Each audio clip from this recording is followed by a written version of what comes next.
حي على الفلاح.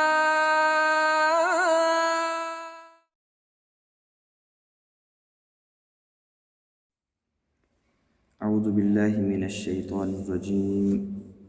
بسم اللہ الرحمن الرحیم. ان المتقین فی جنات وعیون ادخلوها بسلام آمنین ونزعنا ما في صدورهم من غل اخوانا على سرر متقابلین لا يمسهم فيها نصب وما هم منها بمخرجين.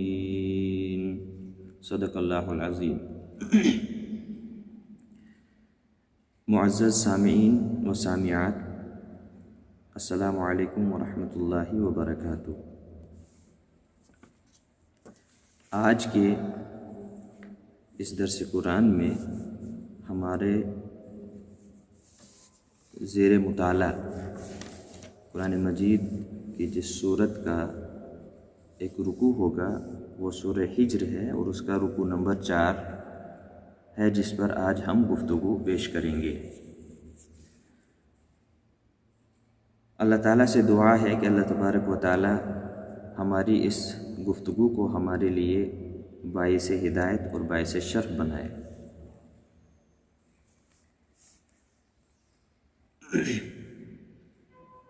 رکوع نمبر 4 کا آغاز ان الفاظ سے ہوتا ہے. اللہ تبارک و تعالیٰ کا ارشاد ہے، بے شک متقین جنتوں اور باغات میں ہوں گے. یہاں سے اس گفتگو کا آغاز ہوتا ہے رکوع نمبر 4 کا، لیکن یہ سلسلہ کلام رکوع نمبر 3 سے جڑتا ہے، جہاں سے ایک بات، ایک تقریر، ایک گفتگو چلی آ رہی ہے، اور یہ اس کا آخری حصہ ہے. رکوع نمبر 3 کی طرف اپنے کلام کے سیاق کو جوڑتے ہوئے اور اس گفتگو کو سمجھنے کے لیے ہم تھوڑا سا پچھلی تقریر پر جو کل اور پرسوں میں گزری ہیں گفتگو، ان پر تھوڑا سا نظر ڈالتے ہیں، تاکہ ایک ربط وہ جڑا رہے گا اور گفتگو کو سمجھنا ہمارے لیے آسان ہو جائے گا، اور ان آیات کا مدعا اور ان آیات کا مقصود وہ بھی ہمارے سامنے واضح ہو جائے گا اور آسان ہو جائے گا. رکوع نمبر 3 میں اللہ تبارک و تعالیٰ نے جو بات بیان کی ہے وہ دراصل ابلیس کا انکار اس وقت جب اللہ تبارک و تعالیٰ نے انسان کو پیدا کیا تھا، اور پیدا کرنے کے بعد فرشتوں کو اس کے سامنے جھکنے کا، سجدہ کرنے کا حکم دیا تھا.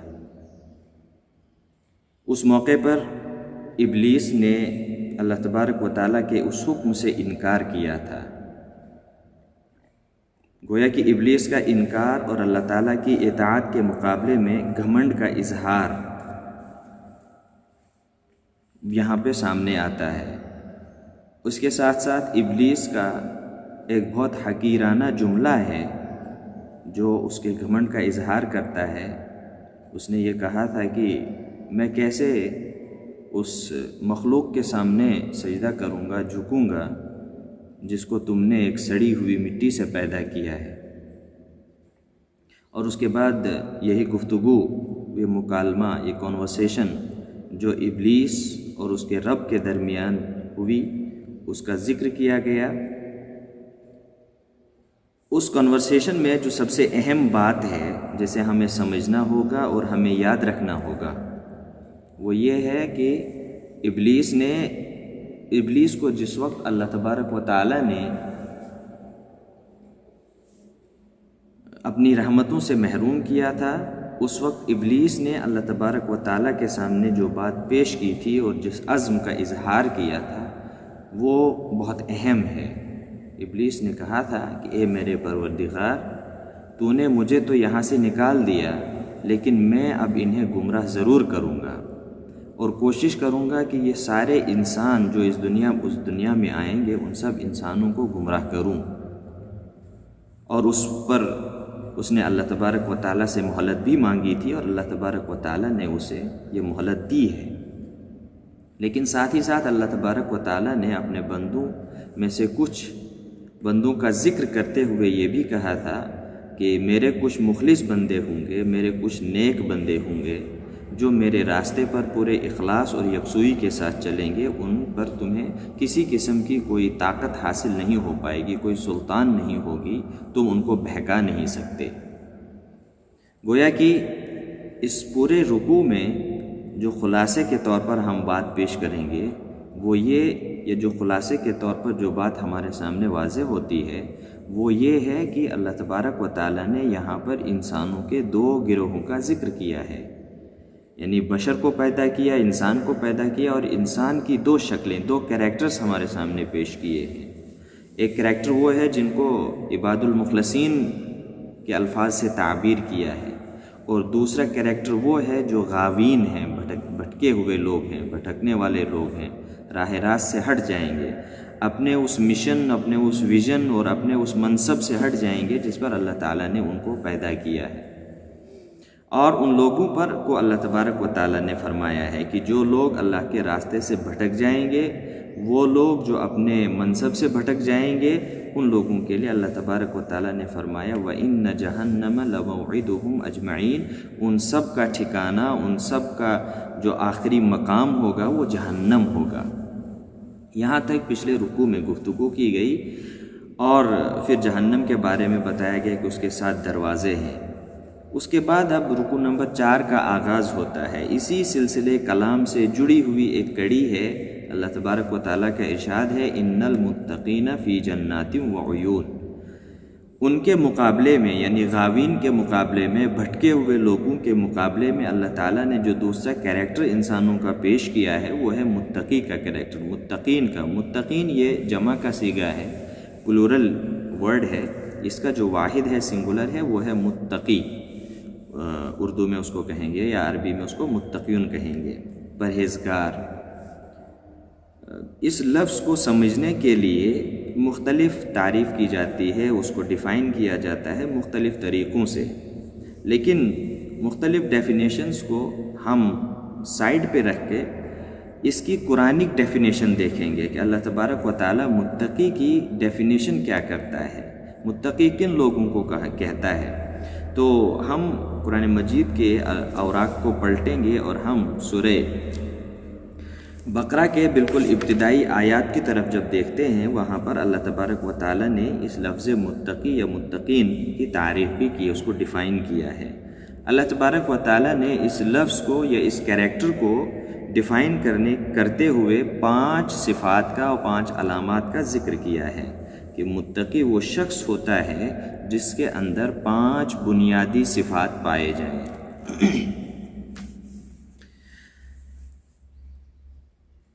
پہلی جو صفت ہے متقی کی وہ ہے ایمان بالغیب۔ اللہ تبارک و تعالیٰ فرماتے ہیں متقین کے بارے میں الذین یؤمنون بالغیب، وہ لوگ جو غیب پر ایمان رکھنے والے ہیں۔ غیب سے مراد اللہ تبارک و تعالیٰ کی ذات ہے۔ غیب 2 پہلو سے ہوتا ہے، ایک غیب وہ ہے جو انسان کی نظروں کے سامنے نہیں ہوتا ہے، لیکن وہ اس کے سامنے اس کے ظاہر ہونے کے اسباب اور امکانات روشن ہوتے ہیں۔ جیسے مثال کے طور پر ہم ایک مثال سے میں بات سمجھانے کی کوشش کروں گا کہ آج سے 40-50 سال پہلے یا 100 سال پہلے جو لوگ رہتے تھے ان کے لیے آج کے زمانے کی وہ ایجادات، وہ انوینشنز جس سے آج ہم لوگ مستفید ہو رہے ہیں، ان لوگوں کے لیے وہ غیب کے درجے میں تھی، یعنی وہ ان کے وہم و گمان میں تھی، ان کی نظروں کے سامنے نہیں تھی۔ جیسے مثال کے طور پر ہم موبائل فون کا استعمال کریں گے کی بات کریں گے، یا اسی طریقے سے گاڑیوں کی بات کریں گے، یا دوسرے ٹولز جو ہم اپنی زندگی میں استعمال کر رہے ہیں، یا جس طریقے سے سائنسی طور پر حیرت انگیز انسان نے ترقی کی ہے، وہ وقت کے ساتھ ساتھ انسان کے سامنے ظاہر ہوتی گئی ہیں، اور مستقبل میں بھی بہت ساری چیزیں ایسی ہوں گی جو ہمیں معلوم نہیں ہوں گی لیکن ہماری آنے والی نسلوں کے سامنے وہ چیزیں ظاہر ہوتے رہیں گی۔ ایک تو غیب وہ ہے، دوسرا غیب وہ ہے جو حقیقی غیب ہے، یعنی جو جس کے اثرات، جس کے نشانات، جس کی علامتیں انسان کے سامنے ہر وقت ہوتی ہے۔ جس وقت بھی انسان اپنی نظریں کھولے گا، اپنی نگاہیں کھولے گا، کسی چیز پر نظر دوڑائے گا، وہاں پر اس چیز کے پیچھے پس پردہ ایک حقیقت چھپی ہوئی ہوتی ہے جو انسان کی نظروں کے سامنے واضح تو نہیں ہوتی ہے، لیکن اس کی جو بصیرت ہوتی ہے، اس بصیرت میں، اس کے ادراک میں وہ چیز آتی ہے۔ گویا کہ ہر چیز کی حقیقت جو انسان کو اللہ تبارک و تعالیٰ کی طرف لے جاتی ہے وہ غیب ہے، اس کو حقیقی غیب کہا گیا ہے۔ تو پہلی بنیادی صفت متقین کی یہ ہوتی ہے کہ وہ غیب پر، غیب حقیقی پر ایمان رکھنے والے ہوتے ہیں، یعنی اللہ تعالیٰ کی ذات پر ایمان رکھنے والے ہوتے ہیں۔ دوسری صفت بتائی گئی ہے ان کی یہ ہے وَيُقِيمُونَ الصَّلَاةَ، وہ نماز کا اہتمام کرنے والے ہوتے ہیں۔ اللہ تبارک و تعالیٰ کی ذات پر ایمان رکھنے کے لیے نماز بنیادی عنصر ہے، نماز بنیادی سبب ہے، چیز ہے، ذریعہ ہے جس کے ذریعے سے اللہ تبارک و تعالیٰ کو یاد کیا جا سکتا ہے۔ اللہ تبارک و تعالیٰ نے حضرت موسیٰ علیہ السلام کو حکم دیا ہے اقیم الصلاۃ لذکری، کہ مجھے یاد کرنے کے لیے، میرا ذکر کرنے کے لیے تم پر نماز کی اقامت، نماز کا اہتمام کرنا واجب ہو جائے گا۔ اگر تم نماز قائم کرو گے تو یہ بہترین ذریعہ ہوگا مجھے یاد کرنے کا۔ تو غیب کا ایمان لانا، غیب پر ایمان لانا اور پھر اس غیب کو یاد رکھنا، اس ذات کو اپنے دل میں بسائے رکھنے کے لیے انسان کو حکم دیا ہے وہ نماز ادا کرے۔ تو یہ دوسری صفت ہے۔ تیسری صفت یہ ہے کہ اللہ تعالیٰ نے جو کچھ چیزیں اس کو دی ہیں اس کی زندگی میں، چاہے وہ مادی چیزیں ہیں، چاہے وہ غیر مادی چیزیں ہیں، ان سب چیزوں کو خرچ کرنا، ان صلاحیتوں کو خرچ کرنا، ان اسباب و وسائل کو خرچ کرنا جو اللہ تعالیٰ نے اس کو دے رکھے ہیں۔ کس پہ خرچ کرنا؟ ظاہر سی بات ہے کہ خرچ کسی سامنے رکھی ہوئی چیز پر کیا جاتا ہے، تو اس کا مطلب یہ ہے کہ انسان اپنی ذات پر اس کو خرچ کرتا ہے، اپنے ان رشتہ داروں یا ان مصارف پر استعمال کرتا ہے جہاں ان چیزوں کو خرچ کرنے کی ضرورت پیش آئے گی۔ تین صفات۔ چوتھی صفت بتائی گئی ہے کہ وہ اللہ تعالیٰ کی کتابوں پر جو کچھ اللہ کی طرف سے نازل کیا گیا، چاہے رسول اللہ صلی اللہ علیہ وسلم پر ہو، محمد عربی صلی اللہ علیہ وسلم پر ہو، یا محمد عربی صلی اللہ علیہ وسلم سے پہلے جو انبیاء آئے ان انبیاء کی بات کریں، ان پر جو کچھ نازل ہوا اس پر ایمان رکھتے ہیں۔ اور پھر بتایا گیا ہے ان سب کے پس پردہ جو مشن ہے، جو ویژن کام کرتا ہے وہ ہے وَبِالْآخِرَةِ هُمْ يُوقِنُونَ، کہ وہ آخرت کا یقین رکھنے والے ہوتے ہیں۔ آخرت کا یقین مطلب یہ ہے کہ اللہ تبارک و تعالیٰ سے ہی انسان کی زندگی کا آغاز ہوتا ہے، اور اللہ تعالیٰ کے سامنے کھڑا ہو کر اپنی پوری زندگی کا حساب دینا یہاں پر انسان کی زندگی کا جو آزمائشی زندگی ہے، جو آزمائشی مرحلہ انسان کی زندگی کا، اس کا اختتام ہوتا ہے۔ تو متقین کی یہ 5 صفات بتائی گئی ہے: ایمان بالغیب، اقامت صلاۃ، انفاق، اور ایمان بالکتب اور ایقان بالآخرت۔ یہ اللہ تبارک و تعالیٰ نے بتایا ہے، ان لوگوں کو بتایا ہے۔ ان المتقین، جن لوگوں کے اندر یہ 5 صفات پائے جائیں، فی جنات و عیون، وہ باغات میں ہوں گے اور چشموں میں ہوں گے۔ باغات اور چشمے یہ مادی چیزیں ہیں، یہ دکھنے والی چیزیں ہیں، یہ وجود رکھنے والی چیزیں ہیں، لیکن جب ہم اس پہ غور کرتے ہیں تو یہ صرف 2 الفاظ نہیں ہیں جو وجود رکھتے ہیں، یا 2 چیزیں نہیں ہیں جو وجود رکھتے ہیں، بلکہ ان کے پیچھے انسان کی ایک سوچ بھی ہوتی ہے۔ جب ہم باغات کا ذکر کریں گے، چشمے اور نہروں کا ذکر کرتے ہیں، تو انسان کے دل و دماغ میں ایک خوشی کا احساس پیدا ہوتا ہے۔ تو گویا کہ جب اللہ تبارک و تعالیٰ نے باغ کا ذکر کیا، چشموں کا ذکر کیا، تو یہ انسان کے لیے خوشی اور سکون کا ایک استعارہ بن جاتا ہے۔ جس طریقے سے ہم اردو میں ایک محاورہ استعمال کرتے ہیں، بلکہ لفظ باغ کو مختلف موقعوں پر ہم خوشی کے معنی میں بھی استعمال کرتے ہیں، جس میں ایک محاورہ بہت مشہور ہے کہ کسی چیز کو دیکھ کر جب خوشی ہوتی ہے تو ہم کہتے ہیں کہ میرا دل باغ باغ ہو گیا، یعنی بہت خوشی کے معنی میں بھی اس کو استعمال کیا جاتا ہے۔ تو باغات تو ہوں گے ہی، چشمے تو ہوں گے، یہ تو مادی چیزیں ہیں، لیکن ان باغات اور ان چشموں میں انسان کے لیے زندگی پرسکون ہوگی، خوشیوں سے بھری ہوئی زندگی ہوگی، جس کو اور اللہ تبارک و تعالیٰ واضح کرتے ہوئے آگے فرماتے ہیں ادخلوہا بسلام، آپ ان باغات میں، ان چشموں میں داخل ہو جائیں، آمینین، امن و امان، سلامتی کے ساتھ، آمینین، بے فکر ہو کر۔ تو باغات کا ذکر کیا گیا، چشموں کا ذکر کیا گیا، گویا انسان کو مستقبل کے بارے میں بے فکر ہونے کا، خوش ہونے کا، پرسکون ہونے کا، مطمئن ہونے کی بشارت دی جا رہی ہے، اور بتایا جا رہا ہے کہ ان باغات میں جو اللہ تعالیٰ نے تمہارے لیے تیار کیے ہوئے، تمہارے ان اعمال کے بدلے میں تمہارے لیے انعام کے طور پر رکھے ہیں، جو کام تم نے دنیا میں اللہ تعالیٰ کی رضامندی کے لیے اور اپنے منصب پر قائم و دائم رہنے کے لیے کیے ہیں، اب ان کاموں کے عوض میں آپ لوگ، تم متقی لوگ، جب گویا کہ غابین سے جب متقین کی تمیز ہو جائے گی تو ان کو یہ بشارت دی جائے گی، انہیں یہ کہا جائے گا، خوشخبری سنائی جائے گی، ادخلوہا بسلام، کہ آپ ان اللہ تعالیٰ کی رحمتوں میں، ان نعمتوں میں، ان جنتوں میں داخل ہو جاؤ، بسلام، امن و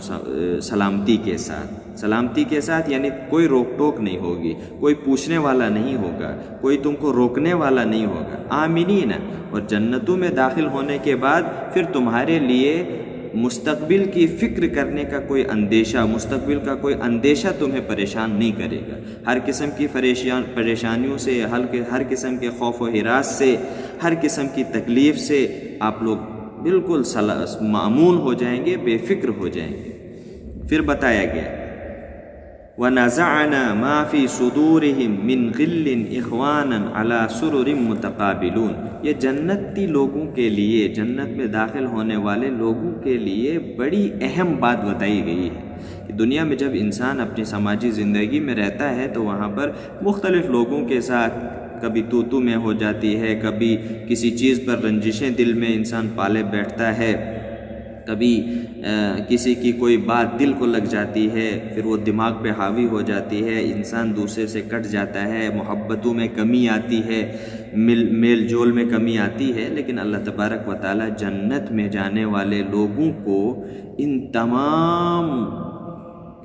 تمام برائیوں سے پاک و صاف کرے گا، یعنی ذرہ برابر بھی رنجشیں دل میں نہیں ہوں گی۔ اللہ تعالیٰ فرماتے ہیں وَنَزَعْنَا مَا فِي صُدُورِهِمْ، تو ان کے دلوں میں جو کچھ ہوگا ہم اس کو باہر نکال دیں گے، الگ کر دیں گے، من غل، کسی قسم کا کوئی رنجش، دل میں تھوڑی سی کوئی ایسی بات جو دوسروں کے لیے پریشان کرنے والی ہو۔ اللہ تبارک تعالیٰ فرماتے ہیں کہ بھائیوں کی حیثیت سے، جس طریقے سے بھائی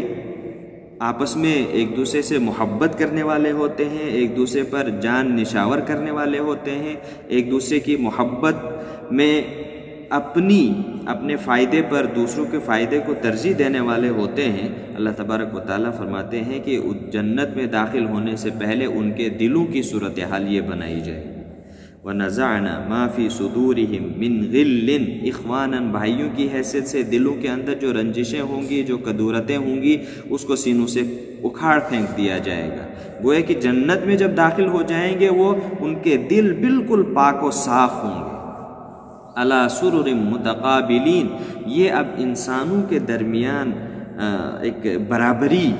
کا ذکر کیا جا رہا ہے کہ وہ تختوں پر ایک دوسرے کے سامنے بیٹھے ہوئے ہوں گے، تختوں پر، پلنگوں پر، صوفوں پر، جس طریقے سے ہم کہہ سکتے ہیں کہ وہ ایک دوسرے کے سامنے گفتگو کرنے کے لیے بیٹھے ہوں گے۔ یہ اصل میں سرور متقابلین، اس کو ہم اس طریقے سے سمجھ سکتے ہیں کہ جس طریقے سے دوستوں کی ایک محفل کسی بیٹھک میں بیٹھی ہوں گی، چاروں طرف کرسیاں لگی ہوں گی، ہر ایک خوشی سے، پورے دل کے سکون اور اطمینان کے ساتھ اس خوشی کی اس مجلس میں بیٹھ کر اپنے پورے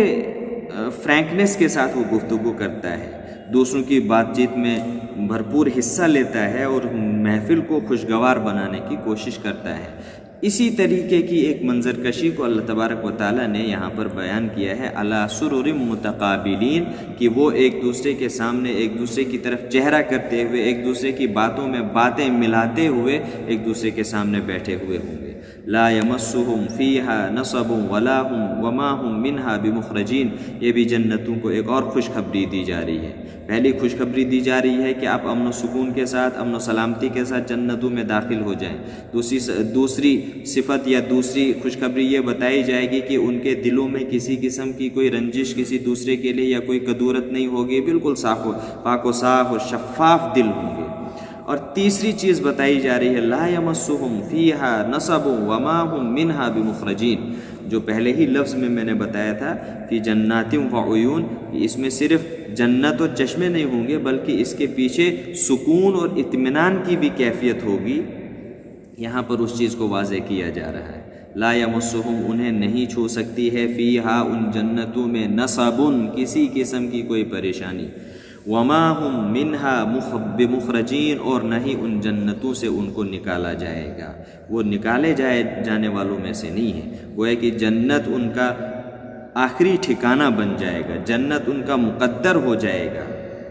اور جب انسان جنت میں داخل ہو جائے گا کسی قسم کی کوئی پریشانی وہاں پر انسان کو لاحق نہیں ہوں گی۔ یہ سب سے بڑی تسلی ہے ان لوگوں کو کے لیے جنہیں جنت کی خوشخبری سنا دی جائے گی یا جن کے لیے جنت کا فیصلہ ہوگا۔ پھر اگلی یہاں پہ یہ جو گفتگو تھی ابھی ان 4 آیات میں جو باتیں بتائی جا رہی ہیں جو پچھلی آیتوں سے جڑی ہوئی تھی، یعنی غاوین کا ذکر کیا، بھٹکے ہوئے لوگوں کا ذکر کیا، تو لازمی تقاضا تھا کہ جو لوگ راہ راست پر ہیں ان کا بھی ذکر کیا جائے گا۔ بھٹکے ہوئے لوگوں کے انجام کا ذکر کیا گیا، تو جو ان کے مقابلے میں نیکوکار لوگ تھے ان کے انجام کا بھی ذکر کیا گیا۔ لیکن جو اصل مدعا ہے، جو اصل ٹاپک ہے،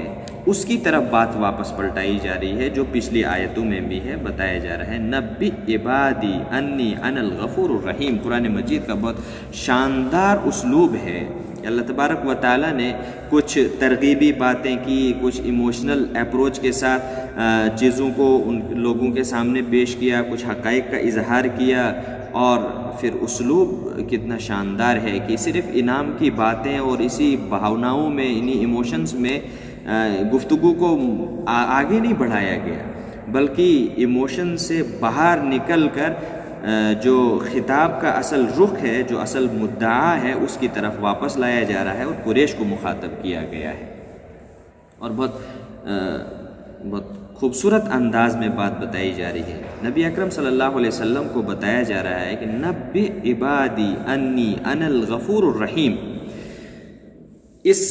آیت میں 2 چیزوں کا ذکر کیا ہے، 2 باتوں کا اظہار کیا گیا ہے۔ ایک تو یہ کہ نبی کو اس کی ذمہ داری یاد دلائی جا رہی ہے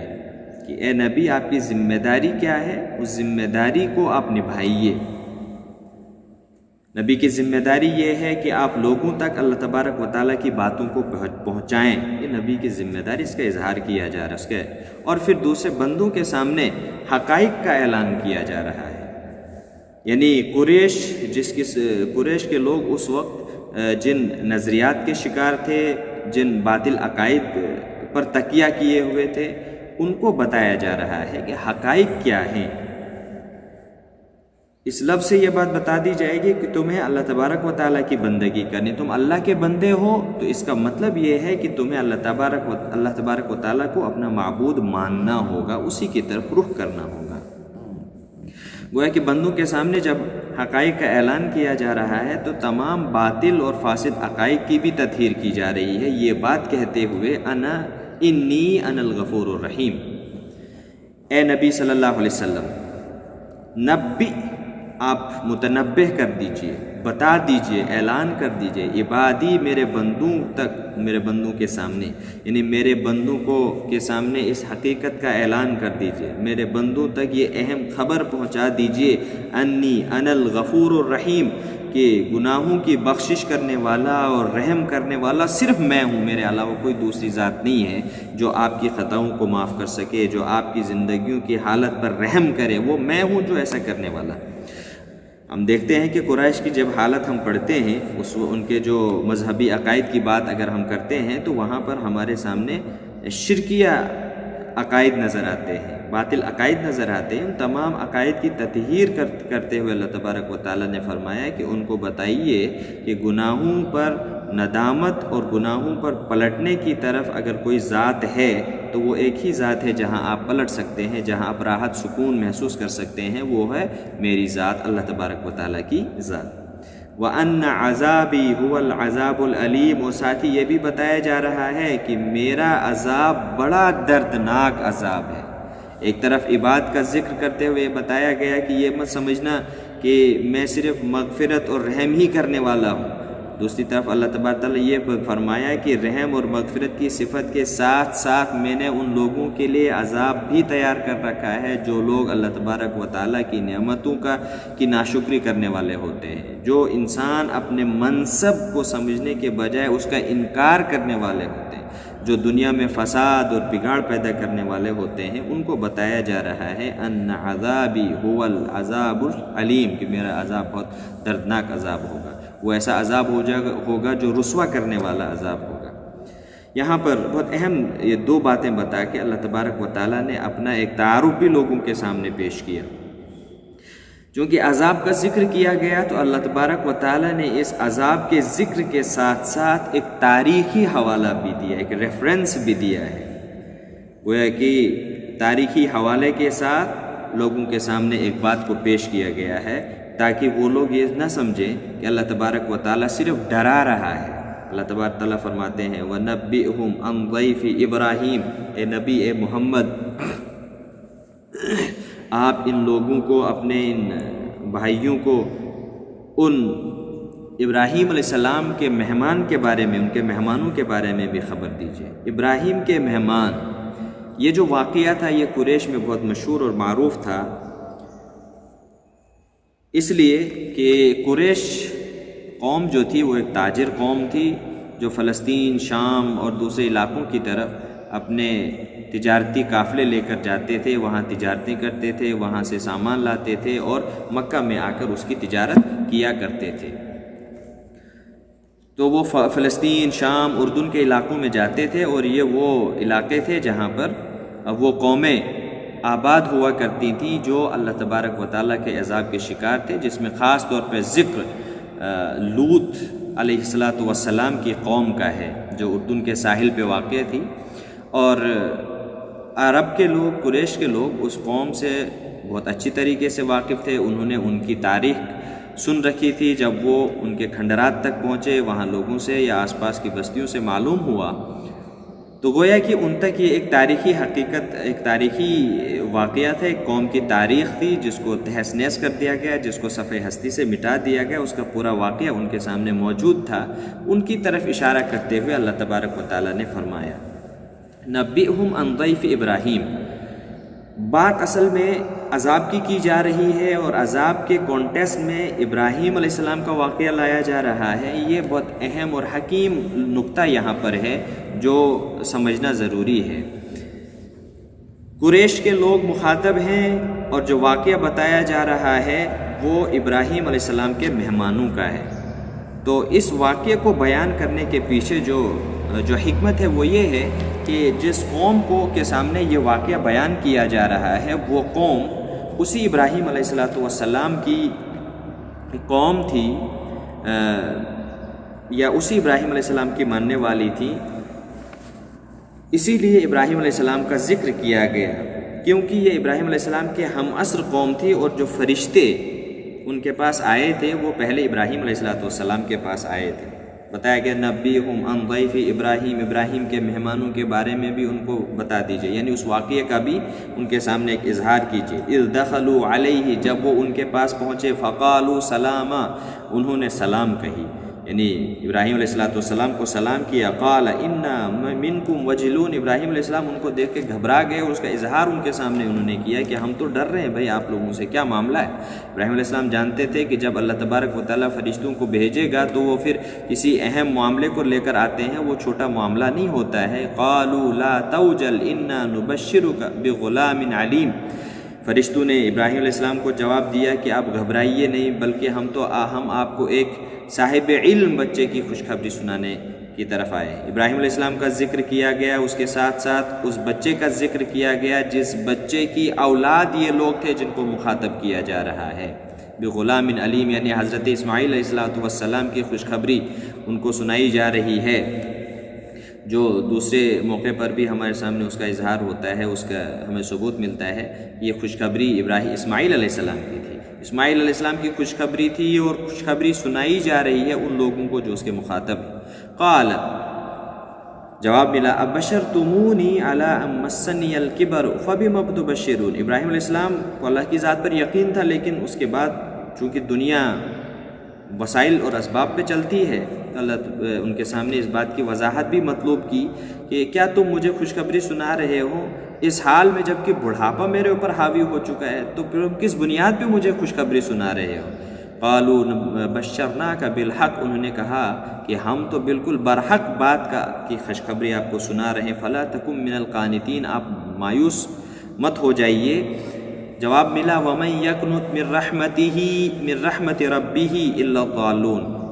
کہ اللہ تبارک و تعالیٰ کی رحمت سے تو صرف گمراہ لوگ ہی، راستے سے بھٹکے لوگ ہی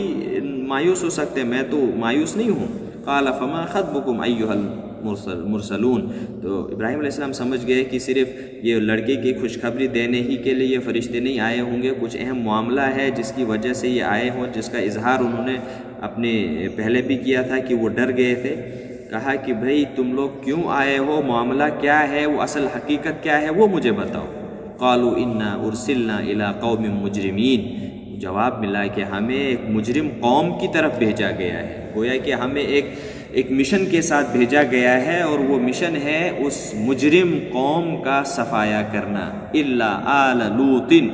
سوائے آل لوط کے گھر والوں کے، انا لمنجوہم اجمعین، ہم ان سب کو نجات دیں گے۔ آل لوط کا ذکر کیا گیا، آل لوط سے مراد ان کے صرف گھروار نہیں ہے، بلکہ ہر وہ شخص ہے جو حضرت لوط علیہ السلام پر ایمان رکھنے والی ذات تھی۔ الا آل لوط انا لمنجوہم اجمعین الا امرأتہ قدرنا انہا لمن الغابرین، یہاں پر اس بات کا اختتام کیا گیا ہے کہ سوائے ان کی بیوی کے ہم نے ان کو نشانے پر لے رکھا ہے، انہا لمن الغابرین، وہ بے شک وہ تو پیچھے رہنے والے لوگوں میں سے ہیں۔ تو گویا کہ اس عورت کا خاص طور پہ ذکر کر کے اس بات کا اظہار کیا گیا کہ اللہ تبارک و تعالیٰ کے عذاب سے بچنے کے لیے صرف ایک راستہ ہے، وہ یہ ہے کہ اللہ تبارک و تعالیٰ نے جو مشن آپ کے سپرد کیا ہے، اس مشن پر آپ قائم رہیں، اس مشن کو پورا کریں۔ اللہ تعالیٰ کے یہاں حسب و نسب اور رشتہ داریاں کام نہیں آئیں گی، بلکہ حسب و نسب تو صرف دنیا کی ایک پہچان ہے۔ اللہ تعالیٰ کے یہاں اگر کوئی چیز پہچان بن سکتی ہے تو وہ اس کے اعمال ہیں۔ اللہ تعالیٰ سے دعا ہے کہ اللہ تبارک و تعالیٰ ہمیں اپنے اعمال کو درست کرنے کی توفیق عطا فرمائے، قرآن مجید کو سمجھنے اور اس کی آیات پر غور و فکر کرنے کی توفیق عطا فرمائے۔ وآخر دعوانا ان الحمد للہ رب العالمین۔